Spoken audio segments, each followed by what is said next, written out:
చిత్ర పరిశ్రమలో తీవ్ర విషాదం. ప్రముఖ నటుడు దర్శకుడు భాగ్యరాజ్ కన్నుమూత. దక్షిణాది చిత్ర పరిశ్రమలో మరో తీవ్ర విషాదం నెలకొంది. దిగ్గజ దర్శకుడు భారతీ రాజా కన్నుమూసి 20 రోజులు కూడా ముగియక ముందే మరో సినీ దిగ్గజం దివికేగింది. తమిళ సినీ రంగంలో తనదైన స్క్రీన్ ప్లే, మాయాజాలంతో దశాబ్దాల పాటు ప్రేక్షకులను అలరించిన లెజెండరీ నటుడు, దర్శకుడు, రచయిత కె భాగ్యరాజ్ కన్నుమూశారు. చెన్నైలోని ఆయన నివాసంలో గుండెపోటు రావడంతో శనివారం ఉదయం ఆయన ఆకస్మికంగా తుది శ్వాస విడిచారు.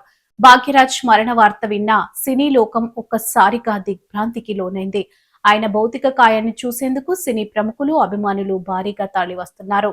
కె భాగ్యరాజ్ కేవలం ఒక నటుడిగానే కాకుండా దర్శకుడిగా, అద్భుతమైన స్క్రీన్ ప్లే రచయితగా, సంగీత దర్శకుడిగా భారతీయ చిత్రసీమలో తనకంటూ ఒక ప్రత్యేకమైన ముద్ర వేశారు.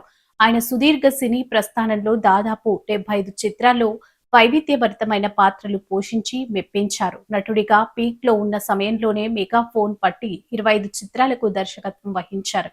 ముఖ్యంగా ఆయన రాసే కథలు, స్క్రీన్ ప్లేలు ఇండస్ట్రీలో ఒక ట్రెండ్ సెట్టర్ గా నిలిచాయి.